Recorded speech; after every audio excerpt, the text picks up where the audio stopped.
नमस्कार, स्वागत है आपका। एनडीटीवी देख रहे हैं आप। मैं हूं आपके साथ ऋतु सिंह। चलिए शाम की ब्रेकिंग न्यूज की शुरुआत करेंगे जबलपुर से मिल रही बड़ी खबर के साथ, जहां सैफ अली खान को हाईकोर्ट से झटका लगा है। हाईकोर्ट ने ट्रायल कोर्ट का फैसला रद्द कर दिया है और पुश्तैनी संपत्ति विवाद के फैसले को दोषपूर्ण बताया है। ट्रायल कोर्ट को दोबारा सुनवाई करने के निर्देश अब दे दिए गए हैं। आपको बता दें कि 25 साल पहले ट्रायल कोर्ट ने फैसला सुनाया था, तो मामले में सैफ अली खान, सोहा अली खान पक्षकार है।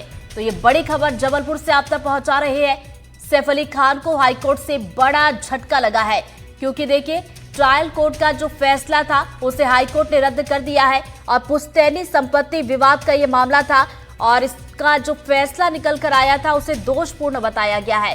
तो ट्रायल कोर्ट को दोबारा से सुनवाई करने के निर्देश भी अब दे दिए गए। इस पूरे मामले में आपको ये भी बताते चले कि 25 साल पहले, जी हाँ, 25 साल पहले ट्रायल कोर्ट ने फैसला सुनाया था और इस पूरे मामले में सैफ अली खान, सोहा अली खान पक्षकार है। तो ये बड़ी खबर जबलपुर से आ रही है। बड़ा झटका यहां पर सैफ अली खान को लगा है।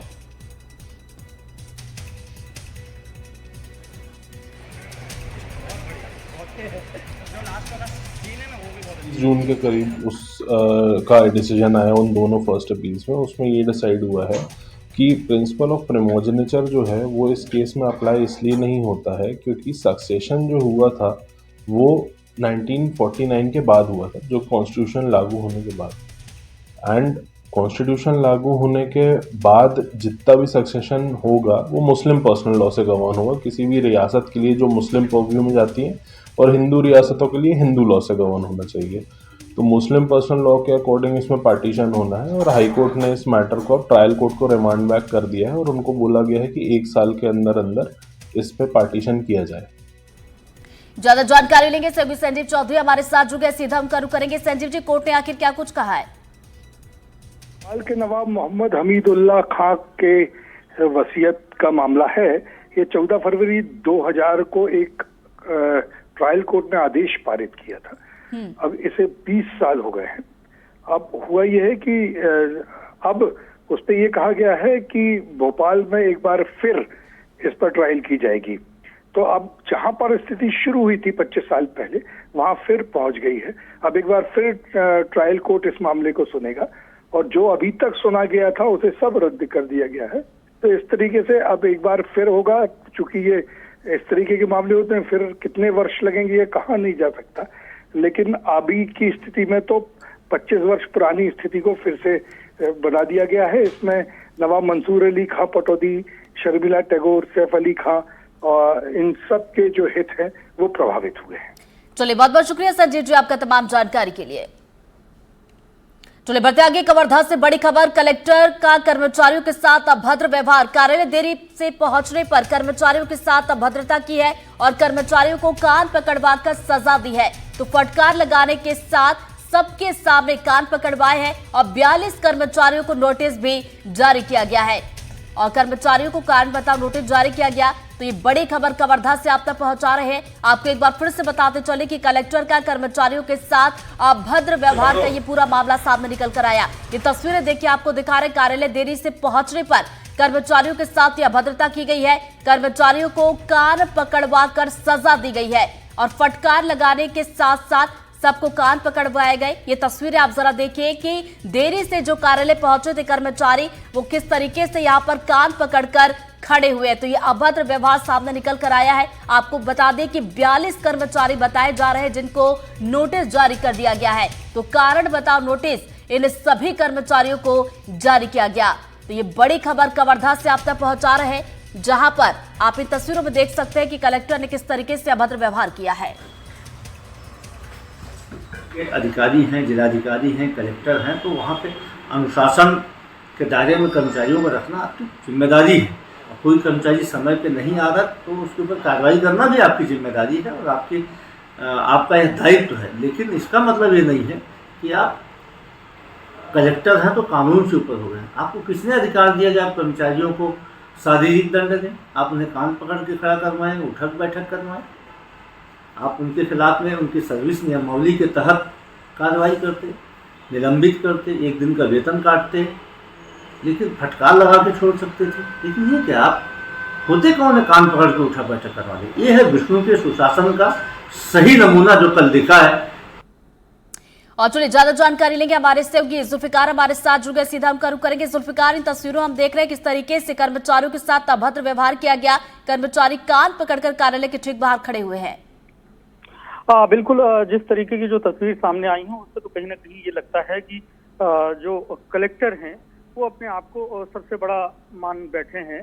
और हालांकि जो लोकतांत्रिक व्यवस्थाएं हैं उसमें सजा देने का अधिकार सबको अलग अलग। कलेक्टर के पास भी किसी को अनुशासनात्मक कार्रवाई करने का अधिकार है, लेकिन किसी भी व्यक्ति को शारीरिक तौर से उसको सजा देने का अधिकार नहीं है। ये बात को लेकर कांग्रेस ने सीधे तौर से कलेक्टर को घेरा है, क्योंकि ये बात ठीक है कि कलेक्टर के पास ये जिम्मेदारी है कि अनुशासनहीनता बना के रखना है। और जो व्यक्ति या कर्मचारी अगर कलेक्ट्रेट कार्यालय हो या जिला पंचायत कार्यालय हो या सरकारी कोई भी विभाग हो, वहां पर अगर देरी से पहुंचता है तो उस पर जो है जो सर्विस नियमावली होती है कर्मचारियों के लिए, उसके आधार पर कलेक्टर कार्रवाई कर सकता है। तो कलेक्टर के पास ये अधिकार है कि उनको नोटिस दे, उनको फटकार लगाए और उन्हें नैतिक तौर से जिम्मेदार ठहराए या उनकी सैलरी का डिडक्शन का एक नोट जारी करे। ये तमाम कलेक्टर के पास अधिकार है, लेकिन सीधे तौर से किसी को शारीरिक रूप से कान पकड़वाना, ये शारीरिक दंड देने जैसी स्थिति है। हो सकता है किसी को ज्यादा ह्यूमिलिएशन फील हो कि सबके सामने किसी भी व्यक्ति को कान पकड़ना उसको बुरा लग सकता है, उसकी मानसिक स्थिति उसकी खराब हो सकती है। यही वजह है कि कांग्रेस इस मामले को लेकर सीधे तौर से सरकार को घेर रही है। चलिए, बहुत बहुत शुक्रिया जुल्फिकार आपका तमाम जानकारी के लिए। ऐसी रोज करते हो क्या? पहले बार है, कर दे, सस्पेंड कर दे क्या? गलती हुई है ना? कान पकड़ो, सब कान पकड़ो, अच्छा ठीक से पकड़ो, ठीक है? गल से नहीं होना चाहिए, है ना? मुझे सुबह देके छोड़ूंगा, नहीं तो सस्पेंड करूंगा। बड़ी खबर मुरैना से कुशवाहा समाज के प्रदर्शन में जमकर बवाल हुआ है। शरारती तत्वों ने पुलिस पर पथराव किया है और पुलिस ने टीयर गैस का इस्तेमाल भी किया।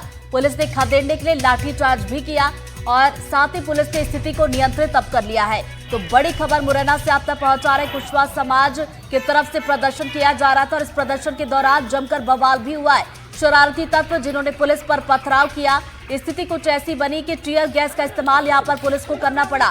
तो ये मौके की तस्वीरें भी देखिए, आपको दिखा रहे हैं। पुलिस ने लाठी चार्ज भी किया, लोगों को यहां से खदेड़ा है। स्थिति को नियंत्रित कर लिया गया। पुलिस की टीम मौके पर पहुंची थी तो कुशवाहा समाज की तरफ से प्रदर्शन किया जा रहा था।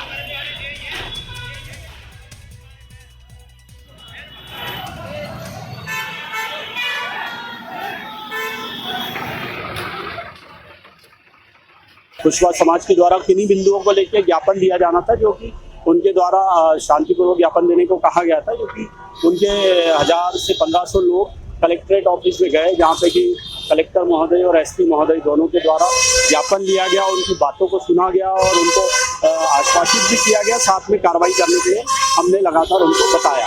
उसके उपरांत भी कुछ लोगों के द्वारा, चूंकि मुख्य राजमार्ग है, उस पर कुछ लोगों के द्वारा बैठकर ट्रैक्टरों के माध्यम से, वाहनों के माध्यम से जाम लगाने का प्रयास किया गया, जिस पर कि पुलिस बल द्वारा उनको लगातार समझाइश दी जाती रही, जिसमें हमारे साथ एसडीएम, एडीएम और उनका बल भी, उनके अधिकारी भी उपस्थित रहे।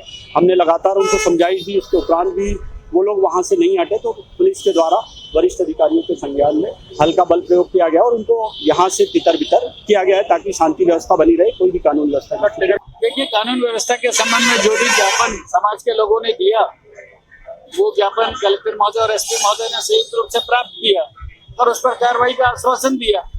उसके बाद लोग आ भी गए और उसके बाद फिर जाम लगाया, उसको खुलवाया, फिर अभी फिर ये लोग इकट्ठे हो रहे थे, तो मजबूरन तितर बितर करने के लिए हल्का बल प्रयोग तो करना पड़ेगा। लॉ एंड ऑर्डर कोई हाथ में नहीं ले सकता, चाहे कोई भी समाज हो। अगली बड़ी खबर इंदौर से। मूसलाधार बारिश से सड़क धंस गई है। मुख्य सड़क पर 5 से 6 फीट तक गहरा गड्ढा हुआ है। मेघदूत गार्डन के सामने ये सड़क का हिस्सा धंस गया है। तस्वीरें भी देखिए, आपको दिखाएंगे। सड़क धंसने से यातायात प्रभावित हो रहा है और ये देखिए, इस खबर की तस्वीर आपके टीवी स्क्रीन पर है। मूसलाधार बारिश हुई जिसके बाद सड़क का हिस्सा धंस गया है। तो मुख्य सड़क पर आप इन तस्वीरों में देख सकते हैं किस तरीके से 5 से 6 फीट तक गहरा गड्ढा हुआ है और मेघदूत गार्डन के सामने की तस्वीरें हैं जहां पर सड़क का हिस्सा धंस गया और इसके चलते यातायात प्रभावित हुआ है।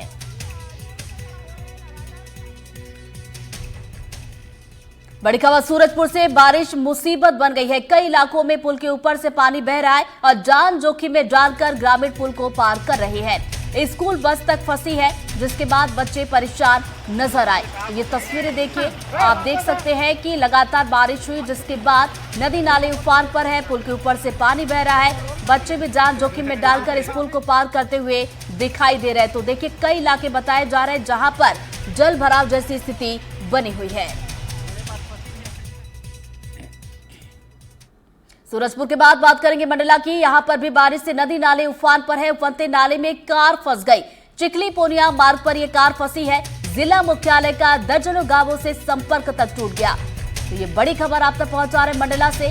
यहां पर भी बारिश के हालात बने हुए हैं और इन हालातों के बीच नदी नाले इस वक्त उफान पर दिखाई दे रहे हैं। और ऐसे में ये तस्वीर सामने निकल कर आई है जहां उफनते नाले में ये सफेद रंग की कार, इन तस्वीरों में आप देख सकते हैं कि सफेद रंग की एक कार फंस गई और चिखली पोनिया मार्ग का ये पूरा घटनाक्रम है और जिला मुख्यालय से दर्जनों गांवों का संपर्क भी बारिश के चलते टूट गया है।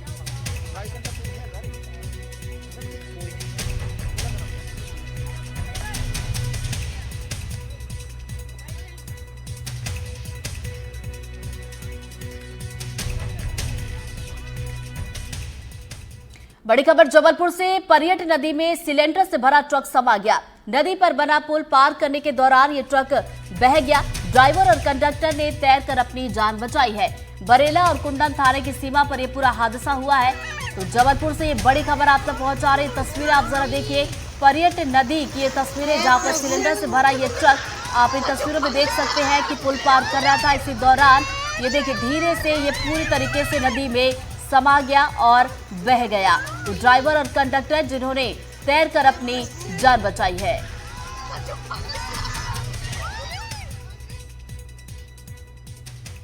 बड़ी खबर छतरपुर से। 100 फीट ऊंचा पानी की टंकी को गिराया गया। जर्जर होने के चलते ये पानी की टंकी गिराई गई है। तो टंकी का कई सालों से इस्तेमाल भी नहीं किया गया था। नगर परिषद की टीम मौके पर पहुंची और इस पानी की टंकी को जमींदोज किया गया। ये तस्वीरें देखिए, 100 फीट ऊंची ये पानी की टंकी थी, जर्जर हो चुकी थी, कई सालों से इस्तेमाल नहीं हुआ था, जिसके बाद नगर निगम की टीम मौके पर पहुंची और उसके बाद इस पानी की टंकी को गिराया गया है।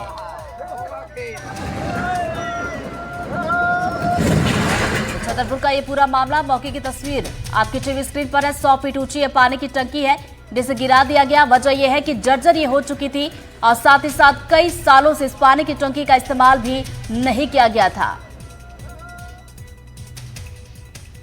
बड़ी खबर डिंडौरी से। बारिश ने नगर परिषद की पोल खोलकर रख दी है। वार्ड नंबर 2 में कई घरों में बारिश का पानी घुसा है और मकानों के अंदर नाले का गंदा पानी घुस गया। घर के अंदर रखे सामान बर्बाद हुए हैं और लोगों में नगर परिषद के खिलाफ नाराजगी साफ तौर पर देखने को मिल रही है।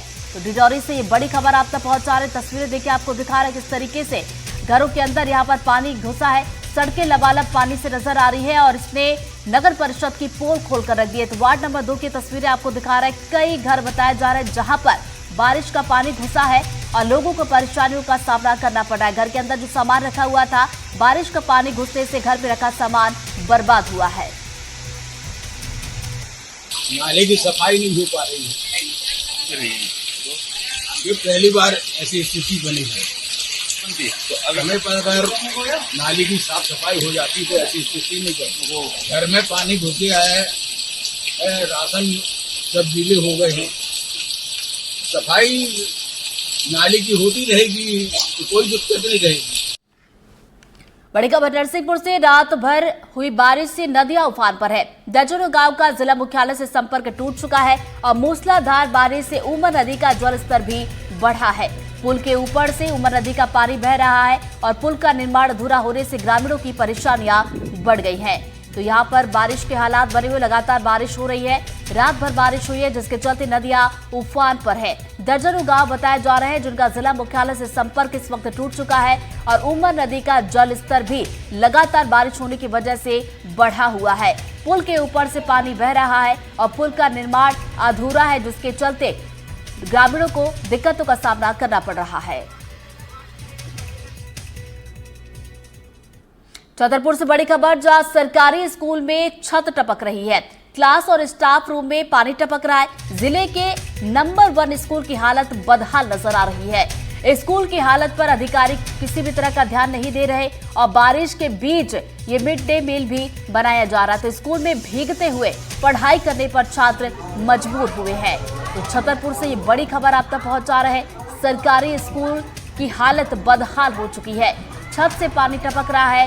क्लास और स्टाफ रूम में भी पानी की बूंदें छत से टपकती हुई दिखाई दे रही हैं। तो जिले का नंबर 1 ये स्कूल बताया जा रहा है जिसकी हालत बदतर हो चुकी है। और अधिकारियों की बात की जाए तो स्कूल के हालातों को लेकर अधिकारी किसी भी तरह का कोई ध्यान नहीं दे रहे हैं। मिड डे मील की बात की जाए तो ये भी बारिश के बीच बनाया जा रहा है। तो वही बच्चे भी स्कूल में भीगते हुए पढ़ाई करने के लिए मजबूर हो चुके हैं। मैं उसको दिखवा रहा हूँ और जो भी मरम्मत की राशि है हमारे पास होगी, मरम्मत की राशि से उसको कार्य को सफलतापूर्वक उसको कराया जाएगा। ऊपर से लेंटर के लिए जो भी सुविधाजनक होगी प्लास्टर करवाया जाएगा और जो भी उसका होगा उसको करवा देंगे उसको। परिस्थिति तो क्या, कई बार जैसे हम लोग बारिश हुई हम लोग को ताला लगा के चले गए। अब जब सुबह आते हुए रजिस्टर रखे टेबल रखी पूरा गीला मिलता तो बस हम लोग कई बार बैठ के थोड़ी जगह डर जाते हैं या फिर बाहर कुछ भी डाल लेते हैं। और मैडम 8वीं और 7वीं की क्लास में भी पानी आ रहा है। तो बच्चे भी यहाँ वहाँ घूमते हैं, यहाँ बैठते हैं, टेबल यहाँ उधर, मतलब बहुत अवस्था हो जाती है। बच्चे परेशान होते, बाहर भी पानी रहता है। बड़ी खबर टीकमगढ़ से। टीकमगढ़ में भारी बारिश से लोगों की परेशानी बढ़ गई है। जिले में भारी बारिश के चलते लोगों के घर में पानी भर गया है जिससे लोगों के घरों में रखा सामान खराब हो गया है।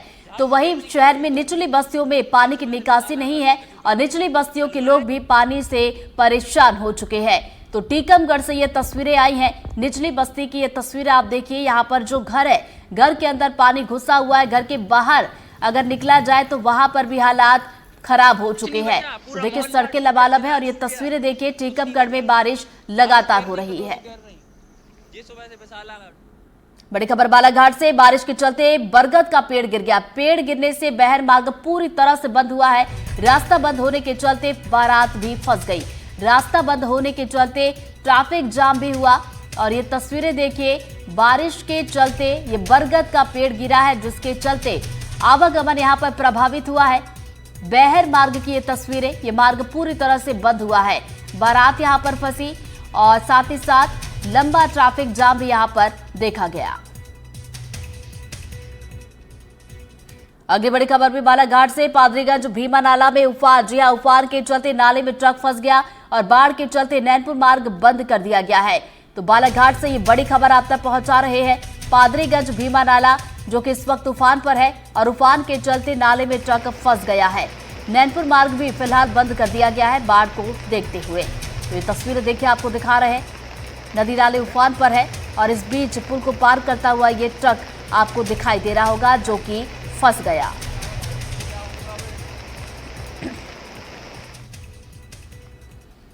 बड़ी खबर देवास से, जहां सतवास में 2 बाइक की भिड़ंत हो गई। हादसे में एक की मौत हुई है, 4 लोग घायल हो गए और घायलों को सतवास स्वास्थ्य केंद्र में भर्ती करवा दिया गया।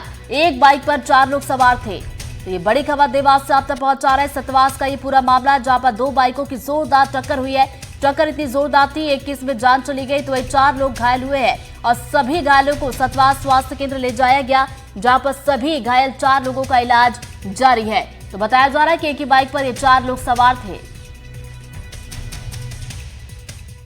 1:30 बजे के आसपास 4-5 पेशेंट आए थे और जिसमें से एक पेशेंट था उसकी तो डेथ हो गई। बाकी 4 पेशेंट्स अभी अपने यहाँ एडमिट थे। उसमें से एक को अपने रेफर कर दिया, बाकी 3 का इलाज चल रहा है। और ये घटनास्थल यहाँ का है, चैंपियन स्कूल के आसपास की मतलब एक्सीडेंट हुआ है। और जो दूसरा वाला आदमी था वो नशे में था और जो 3 थे 4 थे, एक गाड़ी पे 4 बैठे हुए थे जिसमें से जो गाड़ी चला रहा था उसकी डेथ हो गई, बाकी 3 एडमिट है। सतवास जा रहे थे, सतवास के पास रास्ते में एक्सीडेंट हो गया। कितने लोग सवार थे आप लोग? 4 लोग थे एक बाइक पे। तो ये कैसे हादसा होगा अचानक? वो अचानक सामने वाले ने स्पीड में था, हम धीरे हो गए तो उसने ठोक दिया गाड़ी। अभी बताया जा रहा है इसमें से एक लोग की मौत हो गई। वो क्या लगता था आपका? वो गांव से था, भांजा लगता है गांव के हिसाब से। तो ये सतवास क्यों आ रहे थे आप लोग? हम सगाई में जा रहे थे। सगाई में जा रहे थे। बड़ी खबर नर्मदापुरम से। जेंडर चेंज मामले की जांच जारी। कोर्ट में पीड़ित ने अपना बयान दर्ज करवाया है और बयान के आधार पर पुलिस मामले की जांच कर रही है। आरोपी को पकड़ने के लिए 3 टीम बनाई गई थी और नवंबर में पीड़ित का जेंडर चेंज भी करवाया गया था। जेंडर चेंज कराने के लिए पीड़ित ने पैसे भी दिए थे और 6 लाख रुपए में पीड़ित का जेंडर बदला गया था। आरोपी ने पीड़ित से कई बार दुष्कर्म भी किया था और भोपाल के युवक का जेंडर चेंज कराने के मामले में पुलिस अब जांच पड़ताल कर रही है और युवक के बयान को कोर्ट में दर्ज करवाया गया। तो एसडीओपी ने मामले को लेकर यह बताया कि पीड़ित के बयान के आधार पर इस पूरे मामले की जांच पड़ताल चल रही है और आरोपी की गिरफ्तारी के लिए 3 टीम भी बना दी गई है। तो वही पीड़ित ने बताया कि नवंबर में आरोपी ने उसका जेंडर बदलवाया था और जेंडर बदलवाने के लिए 6 लाख रुपए खर्च हुए जो आरोपी ने दिए थे। और वही पीड़ित का आरोप है कि आरोपी ने होटल में कई बार उसके साथ दुष्कर्म की वारदात को अंजाम दिया। जो हमने 2 तारीख की शाम को जो 0 पर एफआईआर आई थी, उसके बाद आज फरियादी थाने उपस्थित हुए हैं। विधि अनुसार हमने अभी उनको माननीय न्यायालय 183 BNSS के अंतर्गत बयान लेने हेतु भेजा है। जैसे ही बयान प्राप्त होंगे उसके पश्चात जो भी उसके द्वारा बताया जाएगा उसके अनुसार विधि अनुसार कार्रवाई की। सर, मामले में अभी आरोपी की गिरफ्तारी अभी वर्तमान में हमने 3 टीमें रवाना कर दी हैं आरोपी गिरफ्तारी के लिए और जल्दी हम उसमें गिरफ्तारी करेंगे। 27 से स्टार्ट किया था, 27/6/2024 से मुझे होटल ले जाना स्टार्ट कर दिया था। नर्मदापुरम में ये GMP होटल है जो कि ये मीनाक्षी पर है। अब मेरा दिमाग खुला है तो मैं सारी चीजें विस्तार से सबको बताना चाहूँ कि जो मेरे साथ हुआ है वो किसी के साथ ना हो। शुभम जैसा आरोपी को जल्द से जल्द गिरफ्तार हो और उसकी पूरी फैमिली भी हो। मैं तो ये बोलूंगा मेरे साथ हुआ वो किसी के साथ ना हो। मेरे शरीर में लगाया उसने सारा पैसा, मेरे को किसी दुरुपयोग में उसने मुझे यूज करने के लिए उसके घर में क्या तंत्र विद्याएं करता था उसने लगाया पैसा। ये पैसा मेरे शरीर में लगाया गया उसके द्वारा। कोई पुलिसकर्मी साथ में था, उसने बोला कि कोई पुलिसकर्मी के साथ पुलिस कोई ब्लैकमेल नहीं, ये सब झूठी अफवाहें हैं, सारी चीजें झूठी बोली जा रही हैं। वालटोली में मुझे 18 दिन बंधक बना के चाकू की धार पे मुझे रखता था, डरा धमका कर मेरे साथ गलत काम करता था। बड़ी खबर सतना से कॉन्ट्रैक्टर आत्महत्या केस में गिरफ्तारी हुई है। पुलिस ने महिला मित्र को गिरफ्तार कर लिया है। आरोपी महिला पर दबाव बनाने का आरोप लगा है। तो कॉन्ट्रैक्टर पर साथ रहने का दबाव बनाया था, साथ नहीं रहने पर बदनाम करने की धमकी दी गई थी। तो 16 जून को कॉन्ट्रैक्टर ने फांसी लगाकर आत्महत्या कर ली थी और इस पूरे मामले में बड़ी कार्रवाई की गई है, गिरफ्तारी हुई है। आपको बता दें कि पुलिस ने महिला मित्र को गिरफ्तार कर लिया है। बताया जा रहा है कि आरोपी महिला पर दबाव बनाने का आरोप है और कॉन्ट्रैक्टर पर साथ रहने का उसने दबाव बनाया था। सागर से बड़ी खबर, लाइव वीडियो बनाकर सुसाइड। जी हां, युवक ने फांसी लगाकर सुसाइड कर लिया है और प्रेम प्रसंग के चलते युवक ने फांसी लगाई है। महिला के परिजनों पर कई आरोप भी लगाए हैं और शादी का झांसा देकर धोखे की बात कही है। पुलिस अब इस पूरे मामले की जांच पड़ताल कर रही है। तो सागर से ये पूरा मामला सामने निकल कर आया है जहां लाइव वीडियो बनाकर सुसाइड किया गया। कहती थी कि हम शादीशुदा नहीं हैं, ठीक है। बाद में पता चला कि इसके 2 बच्चे हैं और ये शादीशुदा है। अभी बात सत्य है कि नहीं है इसके बारे में हमें कुछ पता भी नहीं है, ठीक है। और लास्ट बात इसकी 8:30 बजे हमसे हुई। उस दिन हमने इसको 10-12 बार कॉल किया। राहुल से बात होती रहती, कुछ नहीं छुपाता था हमसे। हमने बहुत छोटे छोटे से पाला है इनको, ठीक है। उसके बाद में कहने लगा भैया जानवी का कॉल आ रहा है, हम अभी थोड़ी देर बाद तुम्हें फ़ोन कर रहे हैं। फिर उसका कॉल नहीं आया, लाइव देखा हमने बहुत लोगों को फ़ोन लगाया कि भैया ऐसी ऐसी बात है, अब जाके देख लो। मोहल्ले में पार्षदगण आए, पार्षद गए उधर से, उनको फ़ोन लगाया, फिर चले गए। वो देखा तो तब तक वो मर चुका था। मेरे लड़का से वो बोलती थी कि मैं आपके साथ शादी करूंगी। उसके बाद मुझे पता नहीं इन दोनों की क्या बीच में बात हुई। फिर उसके बाद में मेरे बेटे ने आत्महत्या कर ली। आत्महत्या 22 तारीख की है। मैं जड़ुआ खेरे गई थी भंडारों करने, मुझे कोई पता नहीं दिया मेरे बेटे ने। उसके बाद उस लड़की का, आपकी लड़की के पास कॉल आया था क्या? उसका कॉल आया बाद आखिरी टाइम। उसके बाद में मेरे बेटे ने आत्महत्या की। फरियादी केशव अहरवार द्वारा एक चौकी पर सूचना दी गई थी कि राहुल पिता दीपराज अहरवार नाम के लड़के ने फांसी लगा ली है। उसको उसके भाई के द्वारा सूचना दी गई थी कि इंस्टाग्राम पर वो कोशिश कर रहा है फांसी लगाने की। जाके उसके घर पर देखा जाए तो जब वो उसके घर गया था तो वो मृत अवस्था में फांसी पर लटका पाया गया। इसकी रिपोर्ट पर चौकी में मर्ग कायम करके जांच में लिया गया है। परिवारजनों के कथनों की तस्दीक करके जो भी साक्ष्य होगा उसको एकत्रित किया जाएगा और उस एकत्रित साक्ष्य के आधार पर वैधानिक कार्रवाई की जाएगी। बड़ी खबर जबलपुर से युवक ने फांसी लगाकर आत्महत्या की। ससुराल पक्ष की प्रताड़ना से तंग होकर सुसाइड किया और मोबाइल स्टेटस में ससुराल पक्ष पर आरोप भी लगाया है। पुलिस अब इस पूरे मामले की जांच में जुट गई है। तो जबलपुर से ये पूरा मामला सामने निकल कर आया है, जहां पर एक युवक ने फांसी लगाकर आत्महत्या कर लिया। ससुराल पक्ष पर प्रताड़ना का आरोप लगाया है और प्रताड़ना से तंग आकर ये बड़ा कदम उठाया है। तो मोबाइल स्टेटस में ससुराल पक्ष पर आरोप भी लगाया है और जानकारी मिलने के बाद देखिए पुलिस अब इस पूरे मामले की जांच पड़ताल कर रही है। हमारी जो बहू है वो मेरे भाई को प्रताड़ित करती थी सर, है ना। वो किसी संजय साहू नाम के व्यक्ति से उसका अफेयर था। उसके घर वाले भी, बहू के घर वाले भी उसका सपोर्ट करते थे। मेरे भाई ने उसको पकड़ा बात करते हुए, तो वो दूसरे दिन लड़ झगड़ के अपने मायके चली गई। 3-3.5 महीने उधरी रही वो। और जब मेरा भाई ने सुसाइड कर लिया तब वो उस दिन से आके घर पे बैठ गई सर। बड़ी खबर दतिया से बदमाशों ने पति पत्नी पर हमला किया है। पीड़ित की पत्नी ने हमले की साजिश रची थी और महिला ने प्रेमी के साथ मिलकर हमला किया। बदमाशों ने लूट के लिए फायरिंग भी की थी और बदमाशों की फायरिंग में युवक घायल हुआ था। तो दतिया से इस वक्त की बड़ी खबर आप तक पहुंचा रहे हैं, जहां पति पत्नी पर हमला हुआ और बदमाशों ने यह हमला किया है। लड़की थी, उसकी शादी पितुम्बी से हुई। इस बात को वो स्वीकार नहीं कर पा रहा था, एक तरह से मानसिक रूप से आहत था।